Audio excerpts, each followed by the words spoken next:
हाँ, अब देखो, तो ये पहला नंबर जो क्वेश्चन था होमवर्क पे, तो हमारे यहाँ पे क्या फाइंड करना था, find the apparent depth of the vessel. Vessel की एपरेंट डेप्थ जो है, इसकी रियल डेप्थ क्या होगी, ये वाली पूरी डी इसकी रियल डेप्थ होगी। मोटा हो रहा है। हाँ, ये इसकी पूरी रियल डेप्थ होगी और इसकी एपरेंट डेप्थ तो कुछ और आएगी। तो एपरेंट डेप्थ का फॉर्मूला क्या था, d apparent is equal to d1 by mu one plus d2 by mu two plus d3 by mu three. d1 की जगह पे d1 की वैल्यू पुट करेंगे 3/3/2, क्या था 3/3/2 प्लस d2 की जगह पे 4/4/3, 4/4/3 प्लस तीसरी वाला क्या है 6/6/5, 6/6/5। इसको अगर सॉल्व करोगे तो कितना आ जाएगा, ये 3 मर गया, ये 4 मर गया, ये 5 मर गया, ऊपर 2 आ गया, 3 + 5 10 सेंटीमीटर। रियल डेप्थ इसकी क्या थी, रियल डेप्थ इसकी क्या आनी चाहिए थी, 6 4 10 10 3 13 13 इसकी रियल डेप्थ हो गई थी और इसकी जो एपरेंट डेप्थ आई थी वो 10 आई थी। इजी था, कर सकते हो, but it is very long process ना। तुम देख रहे हो कि जब कट रहा है, देखो क्या करना है ना, तुम्हें कैलकुलेशन का इस्तेमाल सोच समझ के करना है। जब वो इजी कैलकुलेशंस पे जा रही है तो उसको इजी पे करना है ना। अब देखो दूसरे नंबर के कितना क्वेश्चन पे था वो, 136 पे ना, इसी पे प्रॉब्लम आई है। अब देखो मुझे क्या बोला है, a point object O is placed in front of a concave mirror. A point object O is placed in front of a concave mirror. ये कनकेव मिरर है, ये कनकेव मिरर है, इसके सामने में मैंने एक ओ ऑब्जेक्ट को रख दिया, ठीक है, इसके सामने में मैंने एक ओ ऑब्जेक्ट को रख दिया। कनकेव मिरर का जो फोकल लेंथ है, इसका जो फोकल लेंथ है वो मेरे पास दिया हुआ है 10 दिया हुआ है ना, 10 सेंटीमीटर मेरा दिया हुआ है, ठीक है। इस कनकेव मिरर का फोकल लेंथ दिया हुआ है, इस ऑब्जेक्ट का, ये एक ऑब्जेक्ट बोला हुआ रखा हुआ है, ठीक है। A glass of reflective index 3/2 and thickness 6 centimetre is inserted between the object and the mirror. यहाँ पे ऑब्जेक्ट था, यहाँ पे मिरर था, एक बीच में एक स्लैब ला के रख दिया, ठीक है। वो स्लैब का थिकनेस जो है वो 6 है और उसका जो म्यू जो है वो कितना है, रिफ्लेक्टिव इंडेक्स कितना है 1.5 है, ठीक है। अब हमें बोल रहा है find the position of final image when distance x is shown 5 centimetre. मतलब कि जितने दूरी पे ग्लास रखी हुई है, ये जो x डिस्टेंस जो है वो कितना दिया हुआ है 5 सेंटीमीटर। चलो इसको कर लेते हैं। अब देख, पहले एक रे डायग्राम यहाँ पे छोटा सा बना लेते हैं, ठीक है। ये वाला डिस्टेंस मेरा कितना दिया, कितने दूरी पे स्लैब रखा हुआ है, x = 5। यहाँ पे एक ग्लास का स्लैब है हमारा, जिसका थिकनेस कितना है 6 सेंटीमीटर और इसका म्यू कितना है 1.5। ऑब्जेक्ट यहाँ से कितनी दूरी पे है, 32 सेंटीमीटर पे है ना। ऑब्जेक्ट कहाँ पे है, 32 सेंटीमीटर पे। अब देखो सबसे पहले यहाँ पे शिफ्ट का इस्तेमाल होगा। रे ऑफ लाइट यहाँ से आएगी ऑब्जेक्ट से, क्योंकि ये एक मिरर है तो इसका एक इमेज बनाएगा ना। यहाँ से रे ऑफ लाइट आएगी, रे ऑफ लाइट जो आएगी इस स्लैब के कारण वो थोड़ी सी शिफ्ट हो जाएगी। मतलब कि जहाँ पे ऑब्जेक्ट एक्चुअली था वो अपने प्लेस से थोड़ा सा शिफ्ट हो जाएगा, वो अपने प्लेस से थोड़ा शिफ्ट हो जाएगा, ओ डैश हो जाएगा। मतलब कि उसका जो इनिशियल पोजीशन था और जो फाइनल पोजीशन था वो थोड़ा शिफ्ट कर जाएगा। तो मैंने शिफ्ट का फॉर्मूला क्या बताया था, और शिफ्ट किस डायरेक्शन में लगाना है, जहां से रे ऑफ लाइट आ रही हो। जैसे कि रे ऑफ लाइट इस डायरेक्शन में आ रही है तो शिफ्ट भी इसी डायरेक्शन में होगा, ठीक है। शिफ्ट का फॉर्मूला मैंने क्या बताया था, shift is equal to T1 - 1/μ बताया था। स्लैब की थिकनेस कितनी दी हुई है 6, 1 - 1/1.5 लगा देंगे, क्योंकि म्यू मेरा कितना दिया 1.5 दिया हुआ है। इसको अगर करोगे 6 × 0.5/1.5 1/3 2, मतलब कि शिफ्ट जो होगा वो 2 सेंटीमीटर होगा, ठीक है। शिफ्ट कितना हो गया, शिफ्ट जो होगा ऑब्जेक्ट का वो 2 सेंटीमीटर पे होगा, मतलब इस डायरेक्शन में 2 सेंटीमीटर पे शिफ्ट हो जाएगी। पहले तो ऑब्जेक्ट 32 पे था, बट रे ऑफ लाइट के कारण ऑब्जेक्ट की अब डिस्प्लेसमेंट क्या है, अब उसकी रियल शिफ्ट क्या है 32 - 2 कितना है 30। तो म्यू मेरा एक्चुअल म्यू कितना है, मतलब कि यू, अब यू की बात करेंगे, यू 30 - 2 32 माइनस 2 बराबर 30 सेंटीमीटर। तो मेरे पास u है, u मेरा कितना -32 होगा, क्योंकि ऑब्जेक्ट मिरर के सामने में रखिए, u -32 होगा ना, -32 क्यों होगा, -30 होगा, -30। हाँ, u मेरा कितना होगा -30, u मेरा कितना आ गया -30 सेंटीमीटर। f फोकल लेंथ मेरे पास कितना दिया हुआ है 10, क्या हो जाएगा -10 सेंटीमीटर। ठीक है, हमने v का एक फॉर्मूला पढ़ा था, v का फॉर्मूला क्या होता है, u f divided by u minus F. u के जगह पे -30 रखेंगे, f की जगह पे -10 रखेंगे, फिर से u के जगह पे -30 रखेंगे, -10 कितना हो जाएगा 300 बाई -20 कट गया, कितना आ गया -15 सेंटीमीटर। मतलब इमेज मेरा कहां पे बनेगा, यहां से 15 सेंटीमीटर पे बनेगा, यहां से मेरा 15 सेंटीमीटर पे बनेगा। अब देखो मिरर मेरा यहां से 15 सेंटीमीटर पे तो बनना चाहिए था, इमेज मेरा 15 सेंटीमीटर पे बनना चाहिए था, बट रे ऑफ लाइट फिर इधर से आएगी ना, ये फिर से इस स्लैब को क्रॉस करेगी। मैं बोल रहा था अगर 5 सेंटीमीटर के अगर अंदर अंदर तक बन जाता तब तो स्लैब का, अगर मान लो कि v अगर मेरा 3 आ गया, 2 आ गया, 4 आ गया, 5 भी आ गया, अगर वो स्लैब को अगर जब तक क्रॉस नहीं करता तो इमेज उधर ही बनती। तो रे ऑफ लाइट जब फिर से इधर आ रही है तो फिर से इसकी शिफ्ट कितनी हो जाएगी, 2 सेंटीमीटर फिर से शिफ्ट कर जाएगी। रे ऑफ लाइट जहां से आ रही है, क्योंकि इमेज जहां पे बनना चाहिए था, बनना तो 15 पे चाहिए था, बट स्लैब के कारण क्या हो गया, शिफ्ट हो गया। तो अब इमेज कहां पे बनेगी, 15 plus shift 17, 15 plus 2 is equal to 17 centimetre. मतलब इमेज मेरा एक्चुअली कहां पे बनेगा, 17 सेंटीमीटर पे। समझ में आया, आ गया समझ में, ठीक है, समझ में आया नहीं, बस प्रोसेस जो 3 स्टेप की बस प्रोसेस थी, बस हमें कॉन्सेप्ट पता होना चाहिए स्लैब के कारण होता क्या है। स्लैब के कारण क्या होता है, शिफ्ट होता है। शिफ्ट कहां होता है, जिस डायरेक्शन से रे ऑफ लाइट आ रही हो उसी डायरेक्शन में शिफ्ट हो रहा है। ऑब्जेक्ट से इधर रे ऑफ लाइट पहले आ रही थी और बीच में मैंने एक स्लैब लगा दिया, स्लैब लगा दिया तो क्या हुआ, जिस तरह से रे ऑफ लाइट आ रही है ऑब्जेक्ट से उसी डायरेक्शन में एक शिफ्ट हो गया। किसके कारण, इस ग्लास के कारण। ग्लास के कारण होने के बाद क्या हुआ, फिर एक कनकेव मिरर था, उसकी रियल यू तो कुछ और थी, बट इस स्लैब के कारण उसकी रियल यू क्या हो गई, चेंज हो गई, शिफ्ट हो गई। तो रियल यू मैंने पहले फाइंड कर लिया, 32 minus 2 is equal to 30 centimetre. क्योंकि ऑब्जेक्ट मिरर के सामने में रखा हुआ है तो इसलिए उसकी वैल्यू क्या होगी, नेगेटिव होगी। तो यू का वैल्यू कितना आ गया, -30 सेंटीमीटर। फोकल लेंथ मेरे पास दिया हुआ था -10 सेंटीमीटर। फिर मैंने मिरर फॉर्मूला लगाया, v is equal to mu f divided by mu minus f. v मेरा कितना आ गया, 15 सेंटीमीटर आ गया, v मेरा 15 सेंटीमीटर आ गया। अब मैं देख रहा हूं 15 सेंटीमीटर जो है ना फिर से ग्लास स्लैब क्रॉस करेगी। ठीक है, अगर मान लो कि अगर मेरा v के जगह पे अगर 4 आ जाता, 3 आ जाता, 2 आ जाता तो इमेज तो आराम से बन जाता, क्योंकि उसके बीच में कोई भी फिर स्लैब वगैरह कुछ तो नहीं आ रही है। बट 15 पे बन रहा है, क्योंकि 15 पे बन रहा है तो मतलब कि बीच में एक स्लैब आ गई है, क्योंकि 5 सेंटीमीटर दूरी पे ही एक स्लैब रखा हुआ है। तो 15 पे बनेगा तो रे ऑफ लाइट फिर से स्लैब को क्रॉस करेगी। स्लैब क्या करेगा, फिर से उसको 2 सेंटीमीटर शिफ्ट कर देगा। और शिफ्ट किस डायरेक्शन में करेगा, जिस तरह से रे ऑफ लाइट, जिस डायरेक्शन से रे ऑफ लाइट आ रही थी। हमने कनकेव मिरर में क्या पढ़ा था, एक ऑब्जेक्ट रहता है, फिर उसका मिरर क्या करता है, उसका एक इमेज बनाता है। तो ये जाने वाला लाइट है जो ऑब्जेक्ट से आ रही है, इसके बीच में स्लैब था तो इधर भी शिफ्ट हो गया। और जब इमेज जो बन रही है, इमेज का जो रे ऑफ लाइट जो आ रहा है वो भी इस स्लैब के कारण क्या करेगा, थोड़ा सा शिफ्ट हो जाएगा। समझ में आया, तो इसका आंसर कितना हो जाएगा, 17 सेंटीमीटर। कॉन्सेप्ट के बेसिस पे था, बस कि अगर ध्यान में रखना था कि शिफ्ट कब होगा। ठीक है, समझ में आ गया, यही दोनों क्वेश्चन था ना, अब तो नहीं था। हाँ, ये दोनों क्वेश्चन लिख लिया।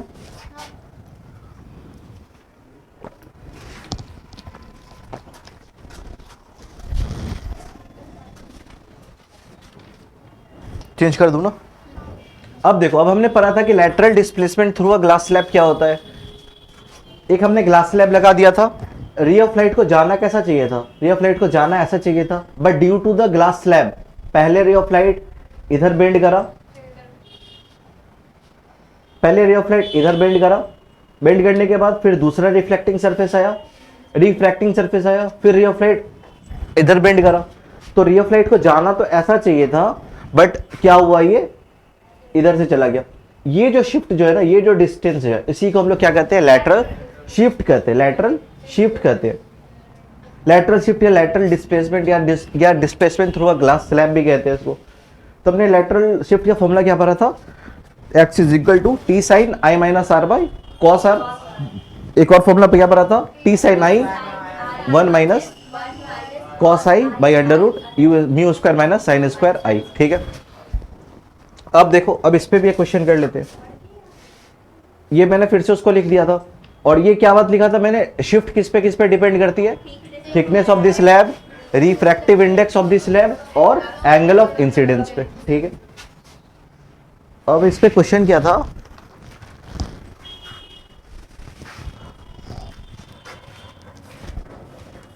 Find the lateral shift find the lateral shift of a light while it passes through a parallel glass slab, while it passes through a parallel, ये मैंने पैरेलल लिखा है, parallel glass slab, parallel glass slab of thickness 3√3 centimetre. ठीक है, placed in air, the angle of incidence in air is 60 degree, the angle of incidence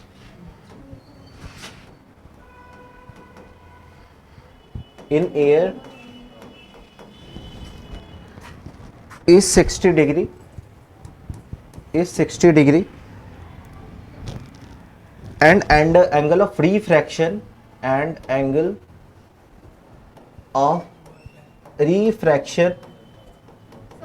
हाँ, passes through a parallel glass, ऐसे parallel glass। ठीक है, passes, find the angle and the angle of refraction is 30 degree. मेरे पास क्या दिया हुआ है, हमें लैटरल शिफ्ट को फाइंड करना है जब एक रे ऑफ लाइट पासेस करती है पैरेलल ग्लास से, मतलब कि पैरेलल ग्लास स्लैब, मतलब कि पैरेलल ग्लास स्लैब मतलब कि ऐसा ग्लास स्लैब। अगर यहाँ पे एंटी पैरेलल लिखता तो ये क्वेश्चन ऐसा नहीं होता, एंटी पैरेलल कुछ भी हो सकता था। ये इसने पहले ही बता दिया कि रे ऑफ लाइट कैसी जा रही है, पैरेलल ग्लास से जा रही है, पैरेलल ग्लास स्लैब से जा रही है, मतलब कि उस स्लैब का जो अपर और जो लोअर सरफेस जो होगा वो क्या होगा, पैरेलल होगा। और उस ग्लास की जो थिकनेस जो दी हुई है वो मेरे पास दी हुई है कितनी, 3√3 सेंटीमीटर, 3√3 सेंटीमीटर इस placed in air. Angle of incidence भी मेरा दिया हुआ है, यहाँ पे क्या होगा, यहाँ पे नॉर्मल बनेगा। एंगल ऑफ इंसिडेंस भी मेरा कितना दिया हुआ है, angle of incidence is 60 degree. ठीक है, and angle of refraction is कितना है, 30 centimetre. Angle of incidence 60, angle of refraction is 30 degree. अब हमें क्या फाइंड करना था, हमें फाइंड करना था कि शिफ्ट कितनी होगी। शिफ्ट का मैंने फॉर्मूला क्या बताया था, t sign i minus r by cos r पढ़ा था मैंने। अब देखो टी क्या है, थिकनेस है, थिकनेस कितना दिया हुआ है, 3√3 साइन, एंगल ऑफ इंसिडेंस कितना है 60 degree, 60 minus angle of refraction कितना है 30 degree divided by cos r है, आर मतलब कि रिफ्रैक्शन, मतलब कि रिफ्रैक्टेड एंगल कितना है 30, कॉस 30। अब इसको करो 3√3 into sine 60 minus 30, sine 30 divided by cos 30। Sine 30 का वैल्यू 1/2। अच्छा साइन बाई कॉस पे आ गया ना, तो tan पे आ गया, tan 30 का वैल्यू 1/√3। ठीक है, 3√3 साइन 30 बाई कॉस 30, tan 30 बन गया ना। हाँ क्या 3 centimetre, yes right. Sine 30 by cos 30, tan 30, tan 30 का वैल्यू मेरे पास कितना है, √3, 3√3 इंटू 1/√3, √3 कट गया 3 सेंटीमीटर। ठीक है, मतलब लैटरल शिफ्ट कितना होगा, रे ऑफ लाइट को जाना तो ऐसा चाहिए था, बट ड्यू टू रिफ्रैक्शन ये ऐसा चला गया, मतलब कि पैरेलल ग्लास के कारण, और ये वाला जो शिफ्ट जो आया वो मेरा कितना आया, 3 सेंटीमीटर आया। ठीक है, इसी को लैटरल शिफ्ट कहते हैं। अब हम लोग नेक्स्ट टॉपिक पे बढ़ते हैं। अब हम लोग क्रिटिकल एंगल पे बात करेंगे, टोटल इंटरनल रिफ्लेक्शन पे बात करेंगे।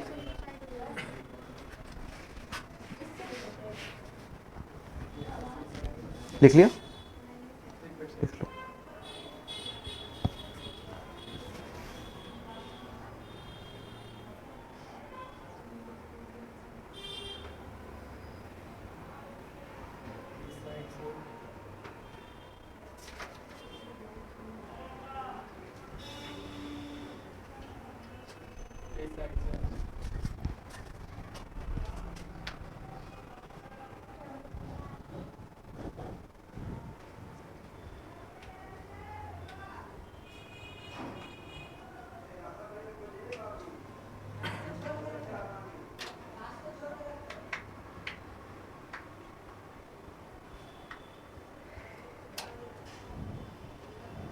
हो गई, पढ़ जाओगे। अब देखो, अब हमारा जो नेक्स्ट जो टॉपिक है वो है हमारा critical angle, total internal reflection. ठीक है, दोनों चीज हम लोग साथ में ही लेके चलेंगे। टॉपिक हमारा क्या है, क्रिटिकल एंगल, और TIR में लिख रहा है total internal reflection, total internal reflection, reflection, reflection नहीं है, रिफ्रैक्शन नहीं है, रिफ्लेक्शन, रिफ्लेक्शन।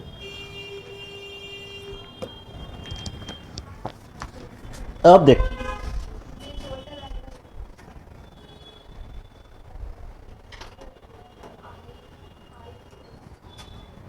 ये मैंने दो मीडियम को क्या करा, सेपरेट कर लिया। ठीक है, ये मैंने दो मीडियम को क्या करा, सेपरेट कर लिया। दो मीडियम को मैंने सेपरेट कर लिया।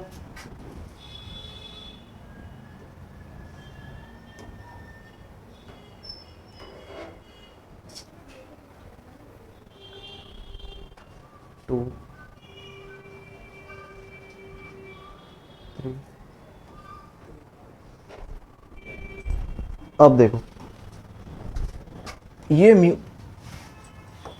ये मेरा एक म्यू है। ठीक है, ये एयर है। ठीक है, ये बाहर की जो, यहां पे मान लो कि एयर है, मतलब कि बाहर की जो मीडियम जो है वो एयर है, और ये डेंसर मीडियम है, ये रेयरर मीडियम है, या म्यू एयर मान लो या म्यू रेयरर मान लो, और यहां पे म्यू कितना है, म्यू डेंसर है। ठीक है, अब देखो क्या होता है, जब लाइट रेयरर डेंसर मीडियम से, जब लाइट डेंसर मीडियम से जब रेयरर मीडियम की तरफ जाती होती है, तब क्या होता है, ये लाइट डेंसर से रेयरर की तरफ जा रही है, मतलब इधर से ये इधर तक जा रही है, ये डेंसर है, ये रेयरर है, तो रे ऑफ लाइट ऐसी आ रही थी, ये अबे फ्रॉम द नॉर्मल चली जाएगी, अबे फ्रॉम द नॉर्मल चली जाएगी। ठीक है, यहां पे कुछ एंगल आई होगा, एंगल ऑफ इंसिडेंस आई होगा, और यहां पे कुछ एंगल ऑफ रिफ्रैक्शन आर होगा।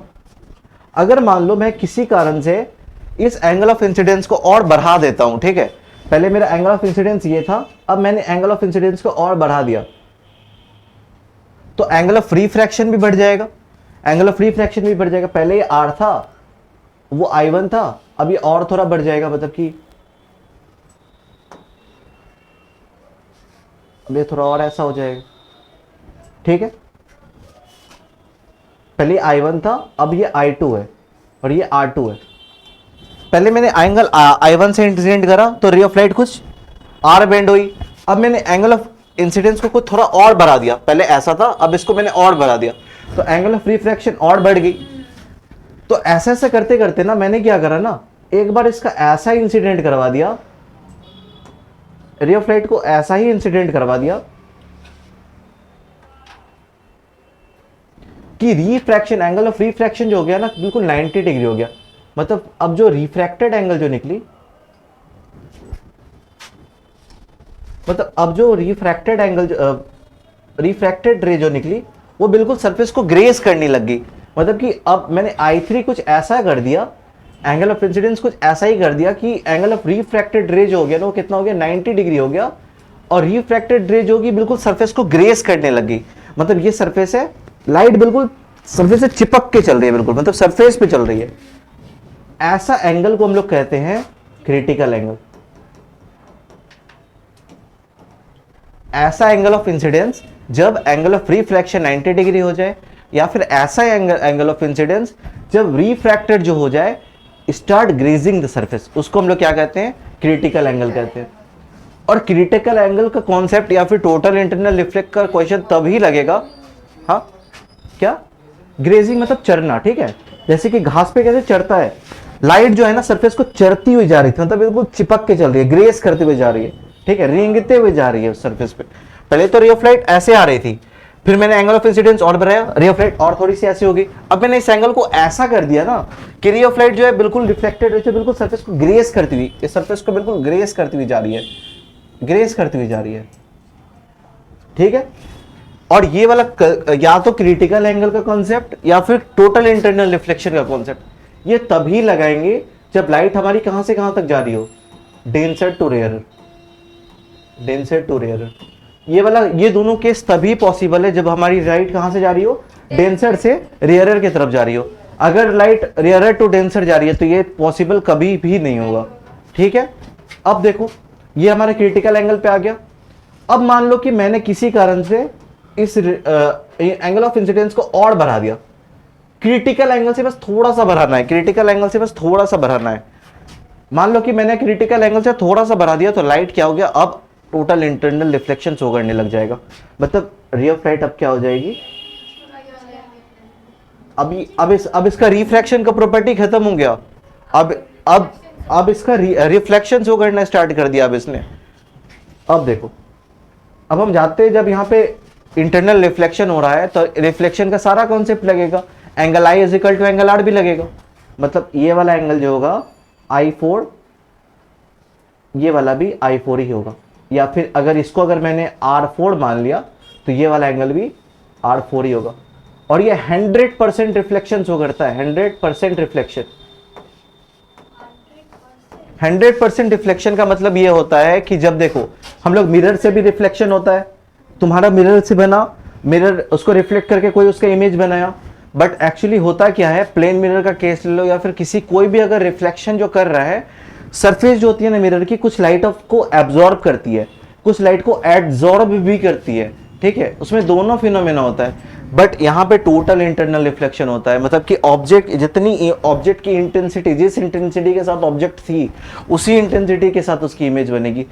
99% का भी इसमें कोई फ्लक्चुएशन नहीं होगा क्योंकि एब्जॉर्ब ही नहीं करती। मतलब टोटल इंटरनल रिफ्लेक्शन इसको इसलिए ही कहते हैं, मतलब ये टोटली रिफ्लेक्ट कर देती है, 1% भी एब्जॉर्ब नहीं करती है, ठीक है।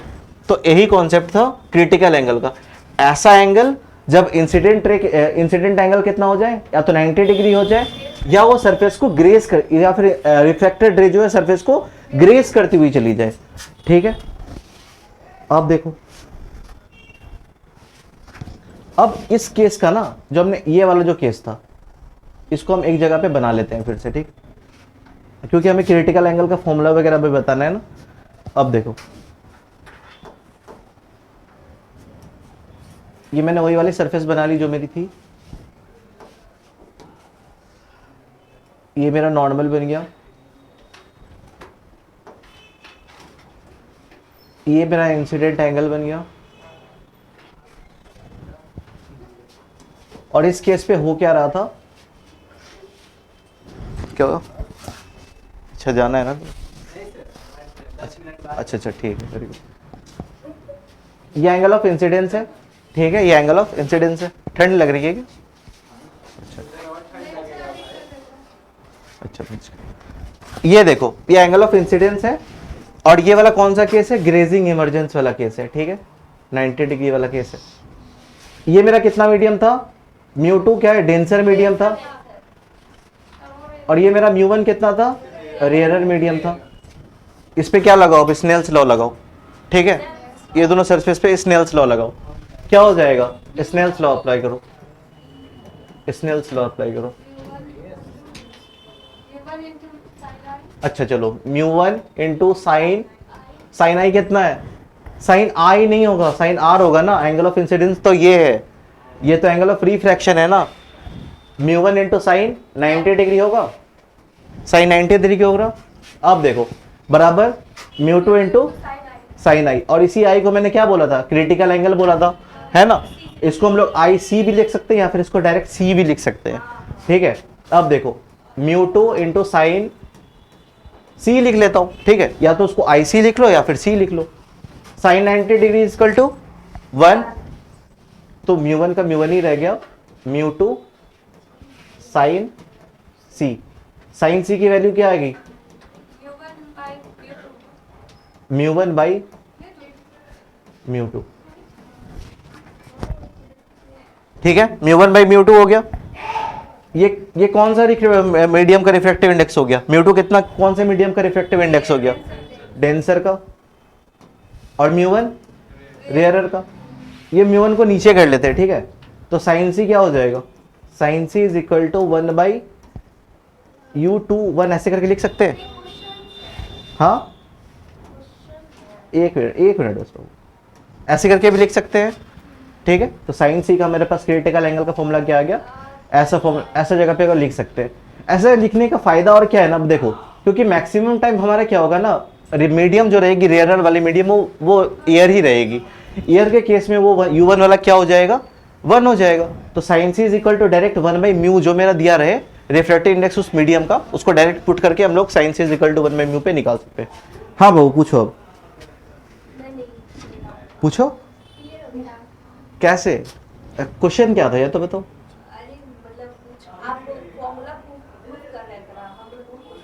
अच्छा ठीक है, तो साइन सी का मैंने फॉर्मूला क्या लिखा, sin C is equal to 1 by μ2 by μ2 1, ठीक है। ऐसे करके भी इसको लिख सकता हूं ना, ये तो मैंने उधर भी बताया था। अगर इसको अगर अभी भी प्रॉब्लम हो रहा है तो इसको ऐसे करके भी लिख सकता हूं, μ2 मेरा कितना है, डेंसर है, और μ1 क्या है मेरा, रेयरर है। Sign C is equal to 1 by refractive index of medium 2 with respect to refractive index of medium 1, इसको 1 बाई म्यू डी आर भी लिख लो। डी क्या हो गया, डेंसर, आर क्या हो गया, रेयरर हो गया। ये इजी करने के लिए हो गया, ठीक है। आगे मतलब कि पीछे,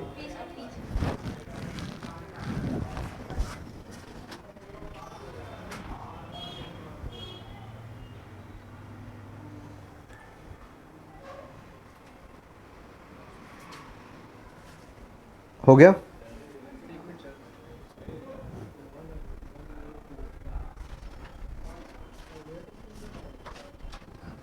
हो गया, एक मिनट। अब देखना इसके बाद यहाँ पे कितना सारा वो वाला जो हमने पढ़ा था ना, रिफ्रैक्टिव इंडेक्स मीडियम फाइंड करने का, velocity of velocity in air divided by velocity in light, lambda के बारे में बात करेंगे। क्योंकि यहाँ पे देखो ये किसके रिस्पेक्ट में आ गया, रिफ्रैक्टिव इंडेक्स वाले रिस्पेक्ट में आ गया। और हमने रिफ्लेक्शन वाला जो कॉन्सेप्ट जो था म्यू पे हमने कितना सारा क्वेश्चन करा था, तो वो वाला यहाँ पे बहुत हेल्पफुल होगा। कभी कभी मीडियम में एयर की वेलोसिटी दी रहेगी तो हमने बस क्रिटिकल एंगल फाइंड करना होगा। अगर इसको पहले नहीं करा था उतने अच्छे से, अगर इस पे अगर क्वेश्चन नहीं करा था, तो अगर इस पे अगर अब क्वेश्चन आता ना, तो क्योंकि अब नहीं बनता वो, क्यों नहीं बनता, क्योंकि मैंने म्यू को अगर अच्छे से तब नहीं पढ़ा रहा था, है ना, क्योंकि मैंने वेलोसिटी वाली के रिस्पेक्ट में बता दिया था, लैम्डा के रिस्पेक्ट में बता दिया, तो ये अब ईजी हो जाएगा।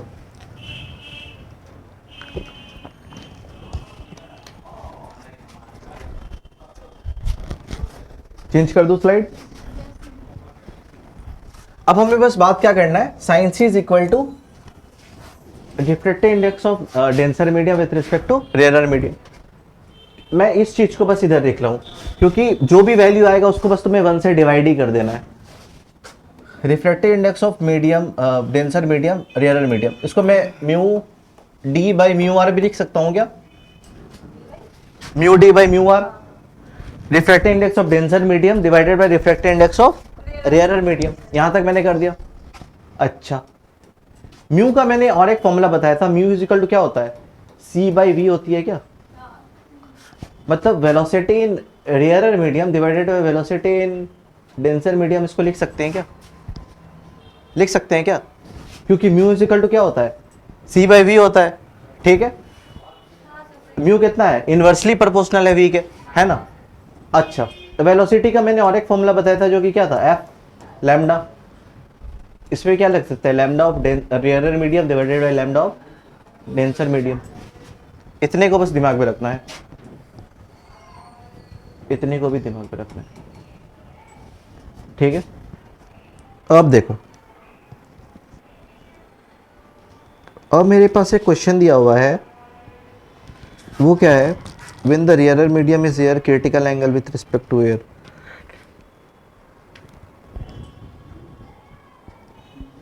एक चीज और जो एग्जांपल में जो मतलब कि बहुत सारे क्वेश्चंस में दिया रहता है, वो क्या है? क्रिटिकल एंगल जो है for a glass, critical angle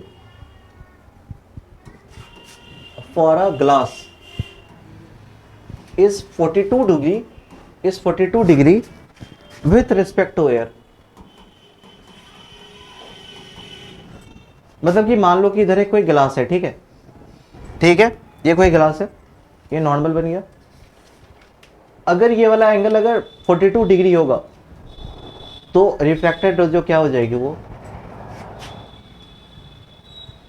grazing emergence show करने लग जाएगी। इसका मतलब यही है, अगर हमारे पास अगर मान लो कि critical angle for a glass 42 degree दिया हुआ है, तो रिफ्रैक्टेड रे कितनी हो जाएगी? रिफ्रैक्टेड रे कितनी हो जाएगी? 90 डिग्री हो जाएगी। अब देखो, अब अगर हम यहाँ पे 42 की जगह पे अगर 43 डिग्री दे रहे हैं, मतलब कि इंसिडेंट एंगल कितना दे रहे हैं? 43 डिग्री दे रहे हैं, मतलब कि वो कितना हो गया? क्रिटिकल एंगल से ज्यादा हो गया। जब वो क्रिटिकल एंगल से ज्यादा हो गया तो वो क्या शो करने लग जाएगा? रिफ्लेक्शन शो करना लग जाएगा। अब इस पे ही एक क्वेश्चन ये था, the total internal reflection when angle of incidence is equal to critical angle. ये वाला क्वेश्चन तो आसानी है। ये क्या बोल रहा है? ये क्वेश्चन है 2019 का ही क्वेश्चन है, नीट का क्वेश्चन है। हाँ बोलो, किसको? कौन? 42 डिग्री वाले को।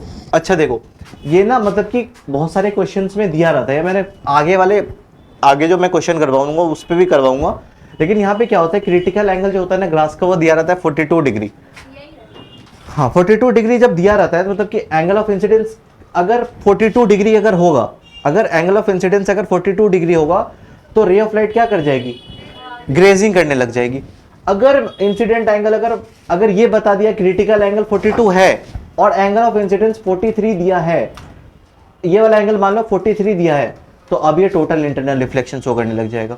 मतलब इस एंगल से बड़ा अगर इंसिडेंट एंगल अगर दिया रहे तो वो टोटल इंटरनल रिफ्लेक्शन शो करने लग जाएगा। अगर इस एंगल से छोटा दिया हुआ है तब क्या होगा? रिफ्रैक्शन होगा। अगर इस एंगल के बराबर दिया है तो क्या होगा? तो ग्रेजिंग इमर्जेंस होगी, ग्रेजिंग इमर्जेंस होगी। क्लियर हो गया? अब देखो, ये क्वेश्चन क्या था? In total internal reflection in TIR when the angle of incidence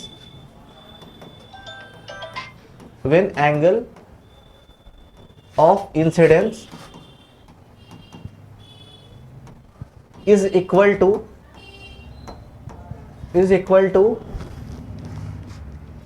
critical angle,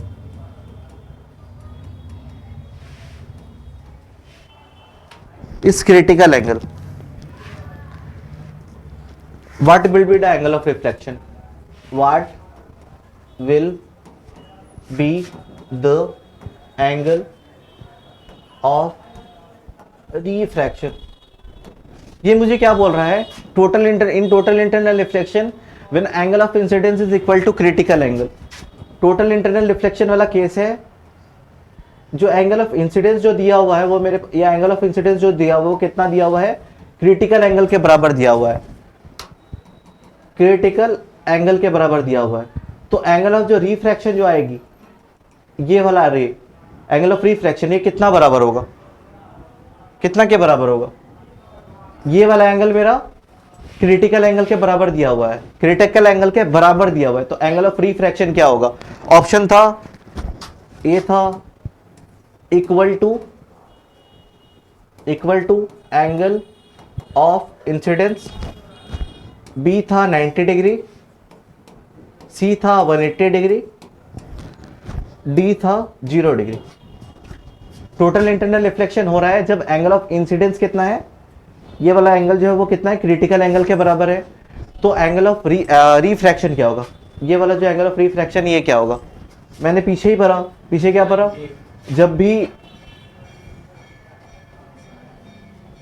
जब भी एंगल क्रिटिकल एंगल के बराबर होता है तो एंगल ऑफ रिफ्रैक्शन कितना हो जाता है, 90 डिग्री हो जाता है। बस सिंपल इसी पे था, 90 डिग्री।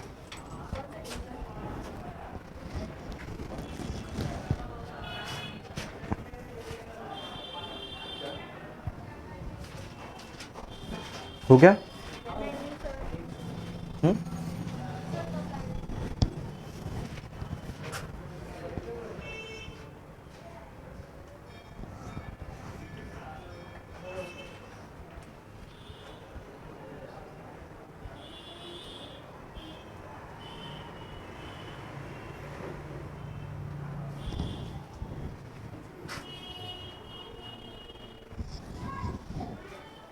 ठीक है, अब देखो दूसरा क्वेश्चन मेरे पास क्या है, हमें क्या करना है, find critical angle, find critical angle for a material of refractive index √2 with respect to air. मतलब एक मटेरियल है जिसकी रिफ्रैक्टिव इंडेक्स √2 है, विथ रिस्पेक्ट टू एयर उसका क्रिटिकल एंगल बताना है। ठीक है, तो बस क्रिटिकल एंगल का साइन सी का फॉर्मूला क्या होता है, 1/μ d विथ रिस्पेक्ट टू और refractive index of denser medium divided by refractive index of rarer medium. इसको हम लोग और क्या लिख सकते हैं, μr/μ d भी लिख सकते हैं, है ना। Refractive index of denser medium, ऊपर में रेयरर मीडियम चला जाएगा, यहाँ पे रेयरर मीडियम क्या है, विथ रिस्पेक्ट टू एयर है, एयर का 1 ही हो जाएगा। और डेंसर मीडियम की रिफ्रैक्टिव इंडेक्स उस मीडियम की रिफ्रैक्टिव इंडेक्स कितनी दी हुई है, √2 दी हुई है, √2 हो जाएगी। तो sine C is equal to कितना आ गया, sine C is equal to 1/√2 आ गया। तो सी का वैल्यू क्या हो गया, क्रिटिकल एंगल का वैल्यू क्या हो गया, हाँ 45 डिग्री। मतलब कि यहाँ पे क्या होगा, मटेरियल का जो एंगल ऑफ क्रिटिकल एंगल जो होगा वो कितना होगा, 45 डिग्री के बराबर होगा। मतलब मान लो कि ये कोई मटेरियल है, अगर हम उस पर अगर इंसिडेंट रे अगर 45 डिग्री पे अगर कर रहे हैं, मतलब उसका क्रिटिकल एंगल क्या है इस केस में 45 डिग्री है, तो रिफ्रैक्टेड रे बिल्कुल ग्रेस करती हुई चली जाएगी और वो क्या होगी, 90 डिग्री होगी विथ रिस्पेक्ट टू नॉर्मल। ठीक है, रिफ्रैक्टेड रे कितनी होगी, 90 डिग्री होगी। अगर इसी केस पे मान लो मैंने उसको 43 डिग्री दिया तो क्या होगा, अगर मान लो एंगल ऑफ क्रिटिकल एंगल जो है 43 डिग्री तो मेरा आ गया, मान लो मैंने उसको इंसिडेंट एंगल जो है वो मैंने 43 डिग्री दिया, तो क्या होगा, रिफ्रैक्शन होगा, इस केस में रिफ्रैक्शन होगा। ठीक है, अगर मान लो 43 डिग्री से ज्यादा दिया तब क्या होगा, टोटल इंटरनल रिफ्लेक्शन होगा। ठीक है, क्रिटिकल एंगल, नेक्स्ट पेज में कर लेते हैं, यहां पे लिखो क्रिटिकल एंगल से कम, क्रिटिकल एंगल से कम में क्या होगा, रिफ्रैक्शन होगा।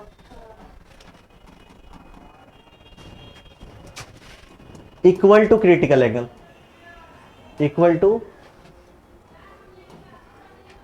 सी लिख रहा हूं, इक्वल टू क्रिटिकल एंगल, तब क्या होगा, ग्रेजिंग इमरजेंस होगा, ग्रेजिंग इमरजेंस होगा GI। और क्रिटिकल एंगल से ज्यादा पे क्या होगा, मतलब कि theta greater than critical angle, इस केस में क्या होगा, टोटल इंटरनल रिफ्लेक्शन होगा। ठीक है, एक क्वेश्चन के लिए लिख लो, अगर if C is equal to 45 degree, 43 पे क्या होगा, 43 पे क्या होगा बताओ, क्रिटिकल एंगल 45 डिग्री दिया हुआ है, 43 पे क्या होगा, रिफ्रैक्शन होगा, रिफ्रैक्शन होगा। 45 पे क्या होगा, ग्रेजिंग इमरजेंस होगा। और मान लो 46 ले लो या 47 ले लो, क्या होगा, टोटल इंटरनल रिफ्लेक्शन होगा। समझ में आ गया? अब देखो, अब एक क्वेश्चन है, कर लो, देख लिया?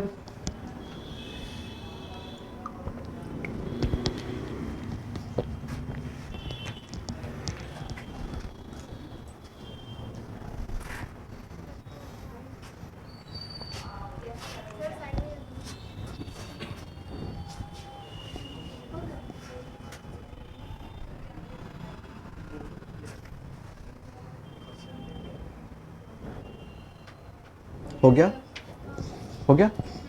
अब देखो, अब हमारा क्वेश्चन क्या है,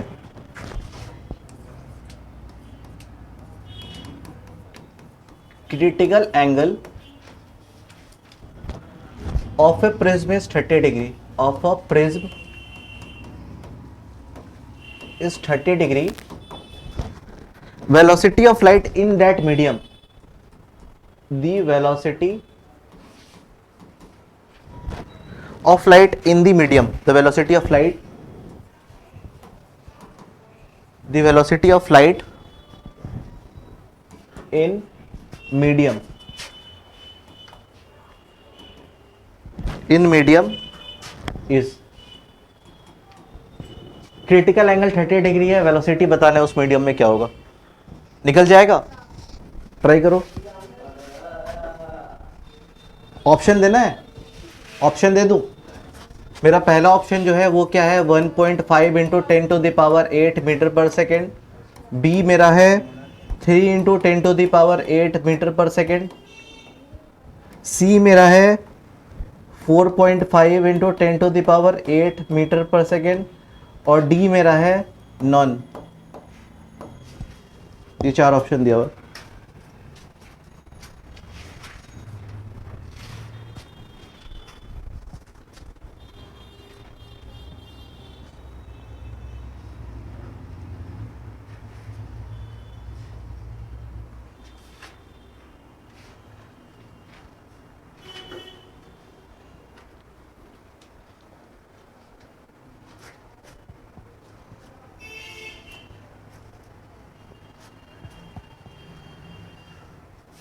हो गया? हुआ? चलो मैं करता हूं इसको, ठीक है। ये देखो मेरे पास क्रिटिकल एंगल कितना दिया हुआ है, 30 डिग्री मेरे पास दी हुई है। क्रिटिकल एंगल मेरे पास 30 डिग्री दी हुई है।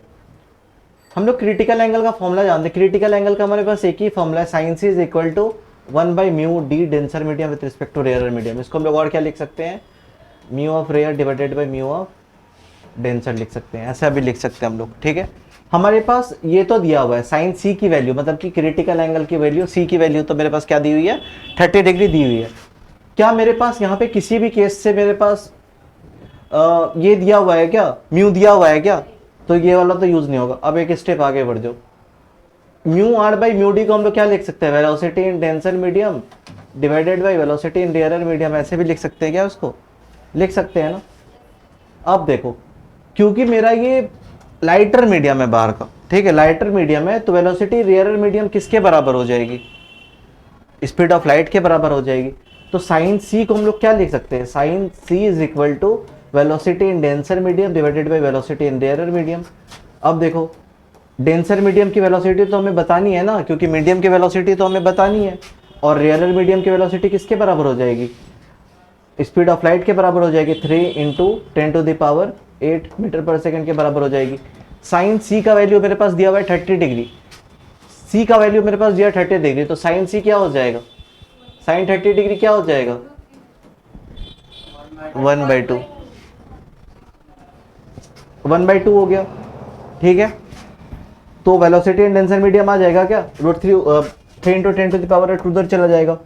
वी डी क्या हो जाएगा, 3 into 10 to the power 8 by 2 हो जाएगा क्या, हो जाएगा क्या, ये हो जाएगा 1.5।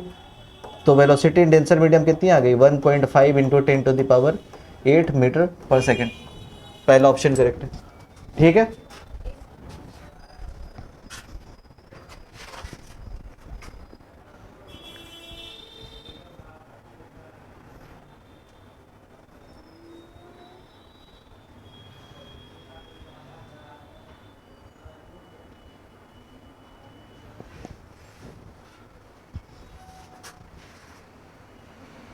हो गया, बढ़ जाऊं।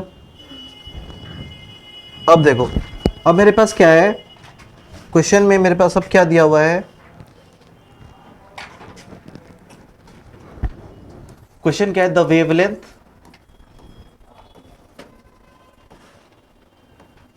पहले हम देखो धीरे धीरे, पहले मैंने रिफ्रैक्टिव इंडेक्स पे समझाया, प्रीवियस क्वेश्चन वेलोसिटी पे था, एक स्टेप और फर्दर बढ़ रहे जहां पे क्या है लैम्डा आ चुका है। The wavelength of light, the wavelength of light in two liquid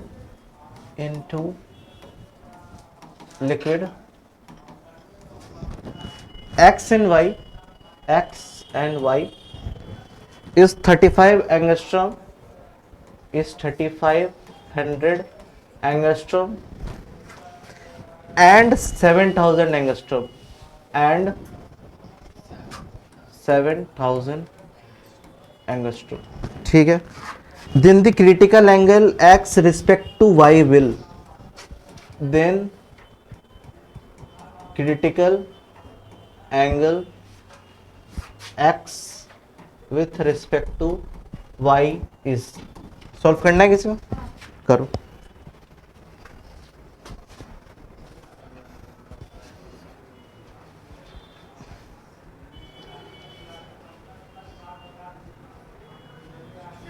हाँ, x को डेंसर मान लो।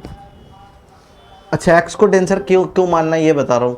x और y का मेरे पास वेवलेंथ दिया हुआ है, ठीक है, एक का वेवलेंथ 35 है, एक का 7000 है, तो स्पीड ऑफ लाइट भी कम हो जाती है उतनी, और स्पीड ऑफ वेवलेंथ और लाइट भी उतनी कम हो जाती है। तो जहाँ पे वेवलेंथ ऑफ लाइट कम हो रही है वो ऑब्वियसली डेंसर होगा, है ना। तो ये क्वेश्चन से समझना है, हमें पकड़ना है कि डेंसर कौन सा होगा, रेयरर कौन सा होगा। कितना आया, कितना आया, हाँ,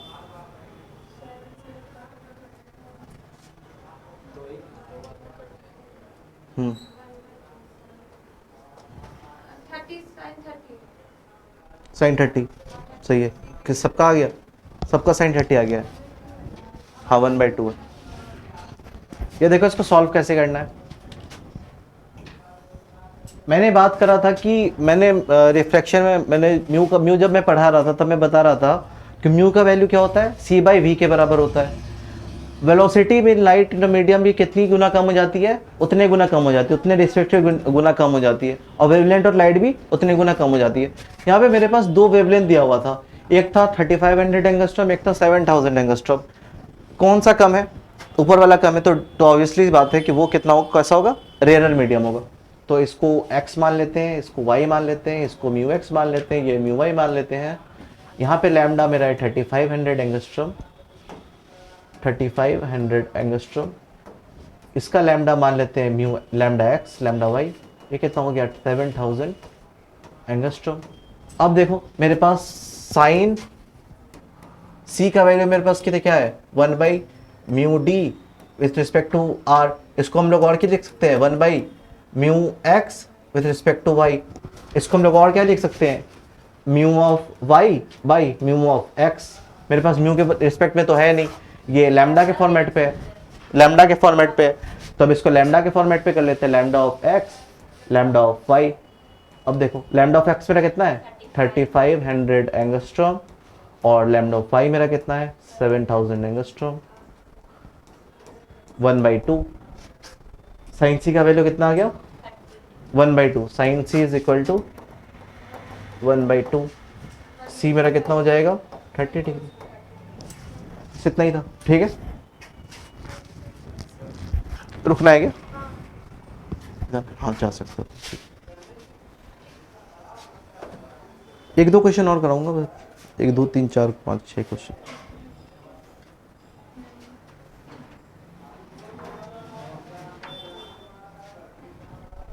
हो गया।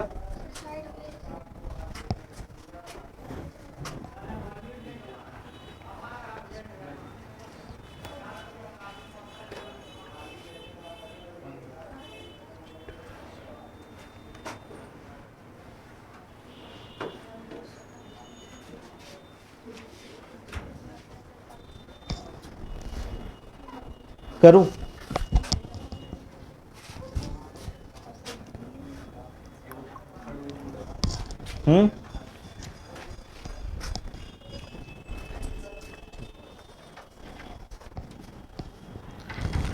अब देखो, तो हो गया ये।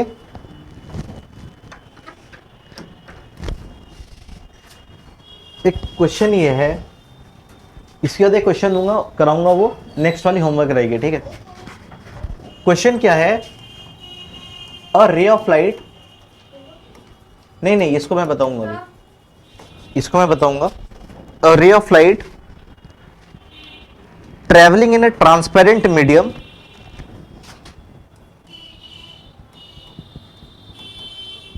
in a transparent medium, traveling in a transparent medium, falls on a surface separating medium from air, falls on a surface, falls on a surface separating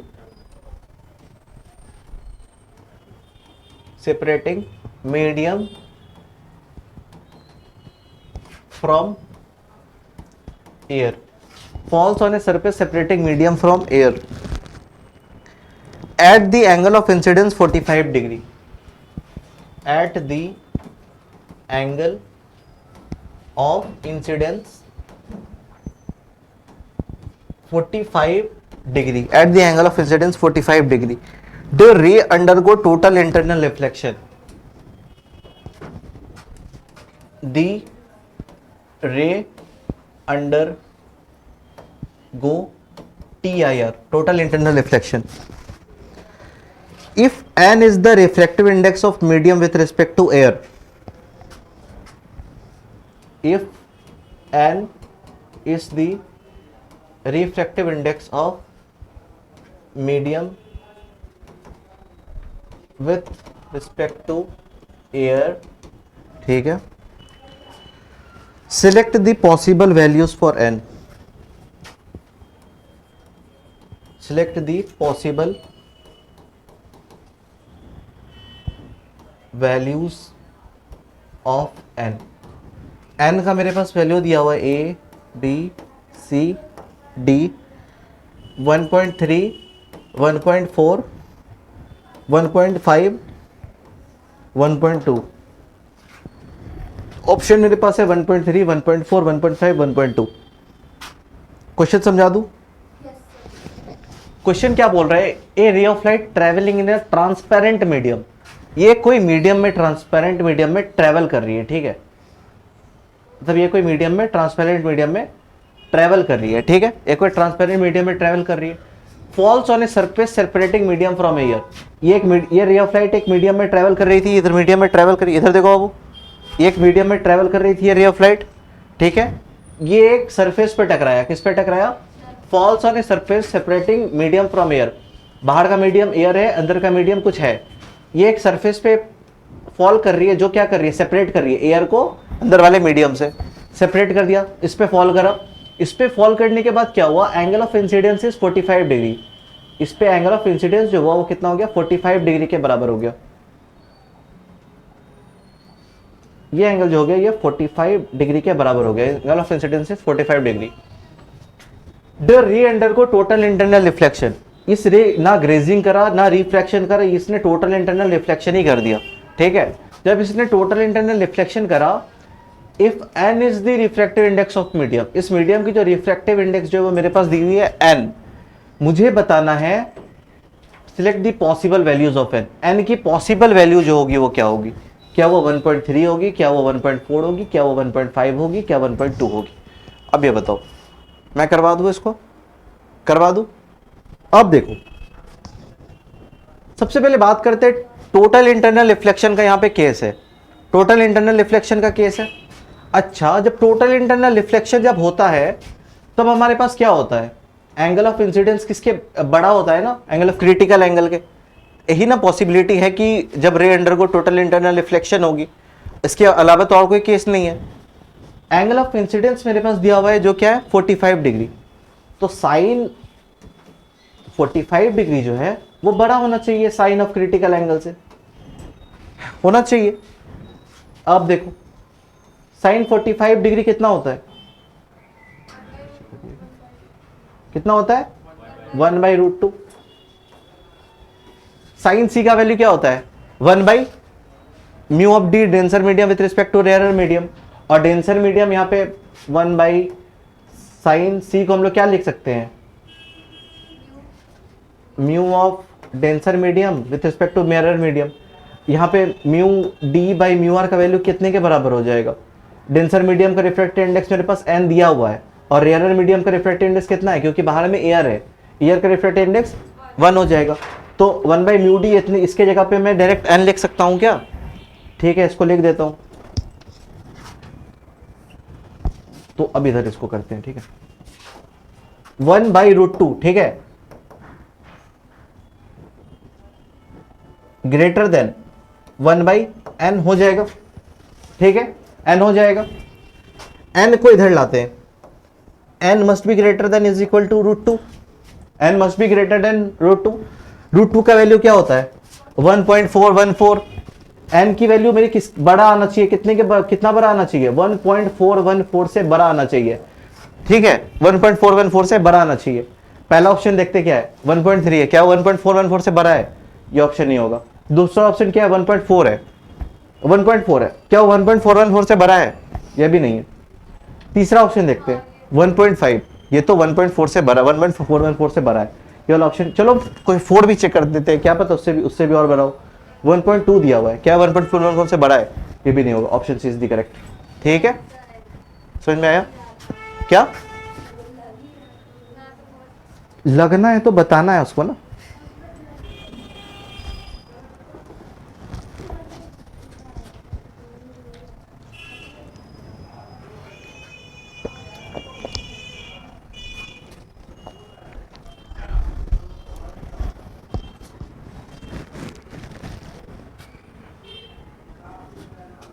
हो गया, दे दो होमवर्क क्वेश्चन।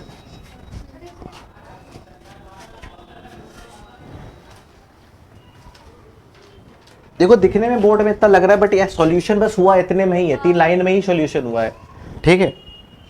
और क्वेश्चन है, ये क्वेश्चन था मेरे पास 2010 का क्वेश्चन था, ये दिख रहा 2010 का क्वेश्चन था, नीट जेई का है शायद, ये जेई का है, हाँ देखो कॉन्सेप्ट पे बेस होता है। अगर तुम्हें अगर ये कॉन्सेप्ट अगर नहीं होता आता होता तो यही वाली क्वेश्चन टफ हो जाती रहती। तुम्हें बस पता है कि क्रिटिकल एंगल क्या होता है, तुमने बस याद करके गया तुमने एग्जाम में कि क्रिटिकल एंगल क्या होता है 1/μ होता है, ठीक है। अब तुम्हारे पास क्वेश्चन में ऐसा क्वेश्चन आ गया, बेसिक्स क्या था, बेसिक्स ये था जब एंगल ऑफ इंसिडेंस जब बड़ा होता है क्रिटिकल एंगल के तभी टोटल इंटरनल रिफ्लेक्शन होती है। जब तुम्हें यही चीज जब याद नहीं है, तुम्हें बस फॉर्मूला याद है तो वो क्वेश्चन नहीं हिल सकता था। बट अगर तुम्हारा कॉन्सेप्ट क्लियर है प्लस तुमने न्यूमेरिकल सॉल्व करे हैं, then it will very easy for you to solve the questions, okay. अब नेक्स्ट क्वेश्चन क्या है, होमवर्क क्वेश्चन है, वो क्या है, the speed of light, the speed of light, the speed of light in medium m1 and m2 are bright हो रहा क्या ऊपर में, ब्राइट हो रहा थोड़ा, m1 and m2 दिख रहा है ना, आर थोड़ा नीचे करके लिख रहा मैं अब, 1.5 into 10 to the power 8 metre per second and 2 into 10 to the power 8 metre per second, 2 into 10 to the power 8 metre per second, ठीक है। मेरे पास दो दिया हुआ है, पहला वाला क्या है 1.5 into 10 to the power 8 metre per second और 2 into 10 to the power 8 metre per second respectively. और ray of light travel from m1 to m2, a ray of light travel from medium m1 to m2 with angle of incidence theta, with angle of incidence with angle of incidence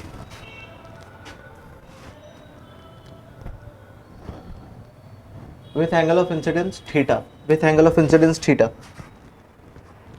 मुझे क्या बोल रहा है? The रे सफर total internal reflection, the रे सफर TIR, total internal reflection. Find the value of angle of incidence.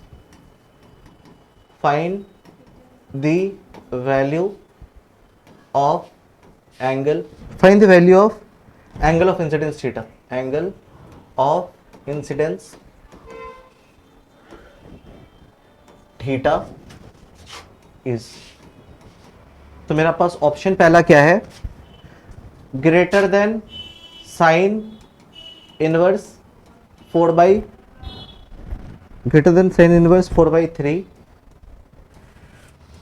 B मेरे पास option क्या है? साइन इनवर्स 3/4 है। ग्रेटर देन साइन इनवर्स, पहला ऑप्शन क्या है? Greater than sine inverse 3/4। B option मेरा क्या है? Greater less than sine inverse 3/4, less than sine inverse 3/4। C option मेरा क्या है? Is equal to sine inverse 3/4, is equal to sine inverse 3/4। और डी ऑप्शन मेरा क्या है? Less than is equal to sine minus 3/4, less than is equal to sine inverse 3/4। ये चार मेरे पास दिया हुआ है ऑप्शन, इसका हमें सॉल्यूशन फाइंड करना है। ठीक है,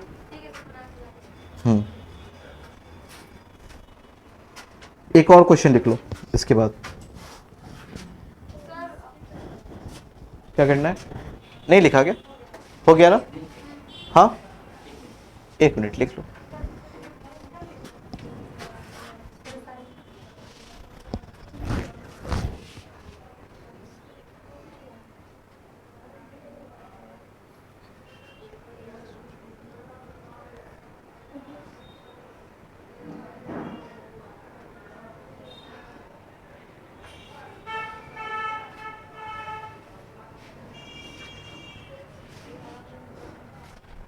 हो गया? हो गया? ये पहला ही क्वेश्चन है ना होमवर्क वाला? इससे पहले तो नहीं दिया ना एक भी? तो 3 तो देना है ना। एक और ये वाले भी लिख लो, इसके बाद एक और दूंगा, वो तीनों।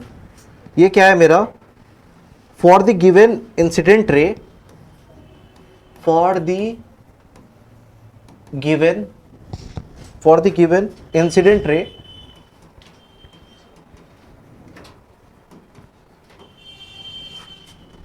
as shown, for the given ray as shown in figure, for the given ray as shown in figure, the condition of total internal reflection, the condition of total internal reflection, the condition of total internal reflection, the minimum refractive index of the prism will, the minimum refractive index of prism, of prism है क्या? हाँ, of prism will be। तो मेरा यहाँ पे था है ये क्वेश्चन कैसा? ऐसा ये दिया हुआ है, एक ग्लास की स्लैब दी हुई है,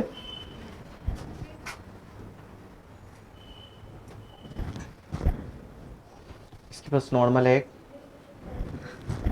इंसिडेंट एंगल मेरे पास दिया हुआ है 45 डिग्री, इंसिडेंट एंगल मेरे पास दिया 45 डिग्री। ये रे ऑफ लाइट तो कुछ तो बेंड करी होगी, इस सरफेस पे हो रहा है इसका टोटल इंटरनल रिफ्लेक्शन।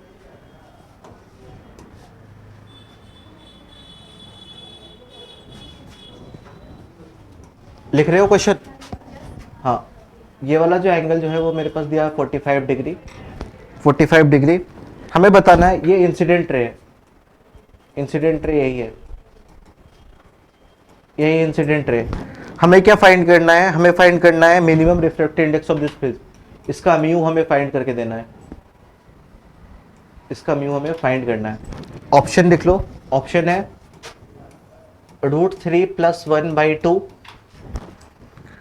√2 + 1/2, √2 + 1/2,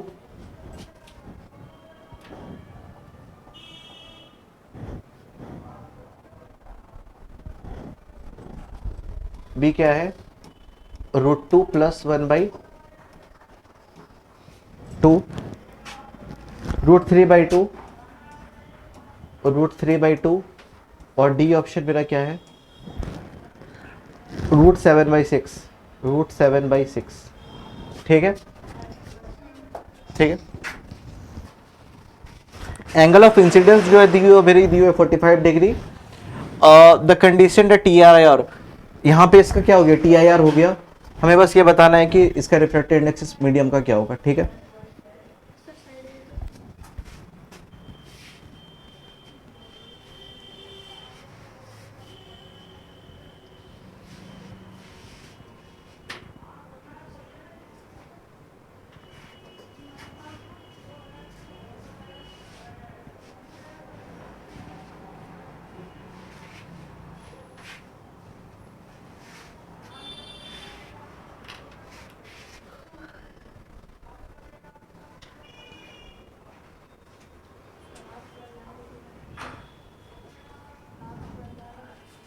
हो गया है। अच्छा, अब मेरे पास क्या है? क्वेश्चन को मैं कर देता हूँ, वो होमवर्क नहीं दे रहा, वो मैं करवा दे रहा हूँ। मेरे पास क्या है? मेरे पास क्या है? मैं डायरेक्ट क्वेश्चन से ही करके देता हूँ, ठीक है। ये मेरा क्या है? ये मैं क्वेश्चन खुद कर दे रहा, ठीक है, इसको मैं कर दे रहा हूँ। ये मेरा बाउंड्री है जो सेपरेट कर रही है दो मीडियम को, ठीक है। इसमें क्या है? एक रे ऑफ लाइट इंसिडेंट हो रही है, ठीक है। एक रे ऑफ लाइट क्या हो रही है?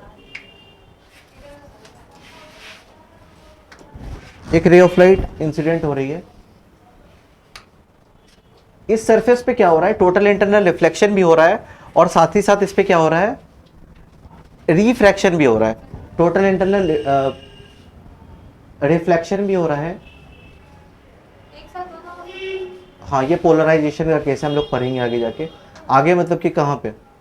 जब हम लोग पढ़ेंगे फोटो इलेक्ट्रिक इफेक्ट, तब पढ़ेंगे इस चीज़ को। हाँ, होते हैं, होते हैं, हाँ।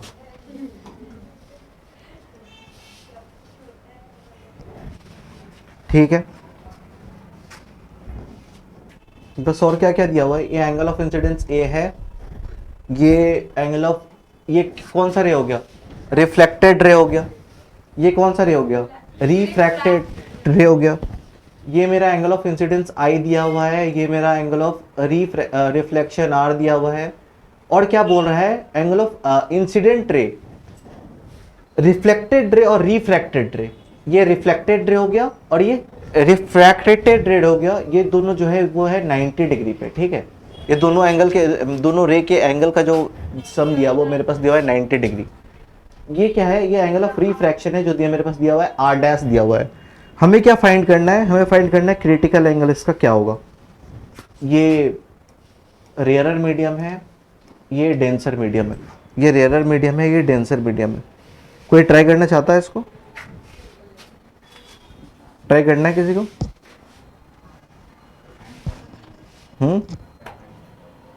हमें फाइंड करना है रिफ्रैक्टिव इंडेक्स क्या होगा, क्रिटिकल एंगल क्या होगा, साइन सी का वैल्यू फाइंड करना है हमें।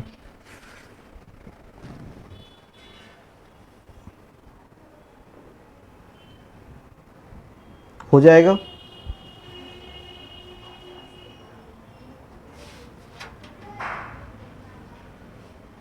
कर दूं?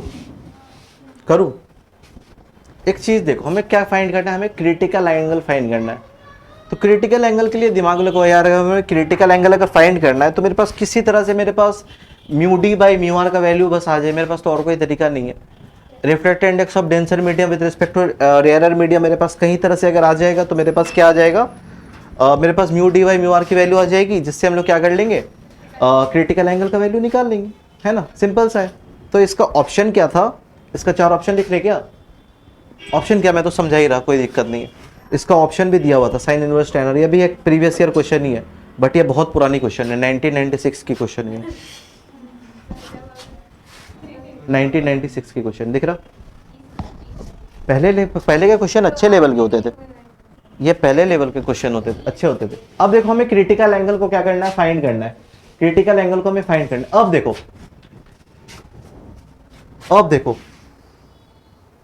हमारे पास क्या है, मेरे पास क्या है, रिफ्लेक्टेड रे और रिफ्रैक्टेड रे के बीच का एंगल मेरे पास क्या दिया हुआ है, 90 डिग्री दिया हुआ है। ये अब देखो क्या होगा,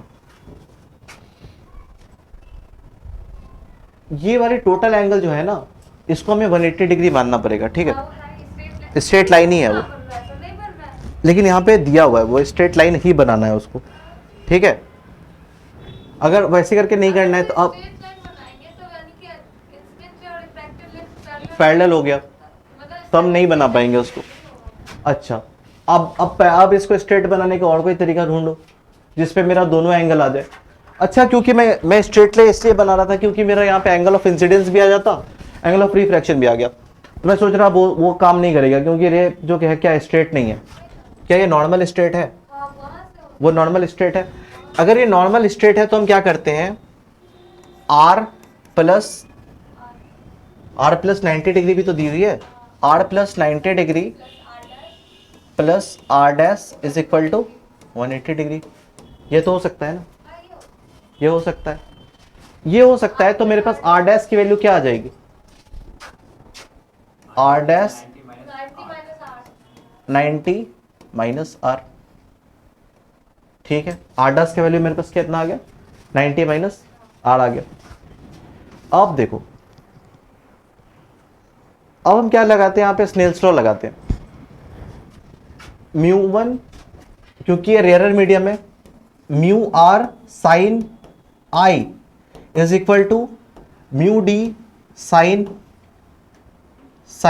आर डैश लिख सकते हैं क्या, लिख सकते हैं क्या, μ1 sin i is equal to mu D sign r लिख सकते हैं।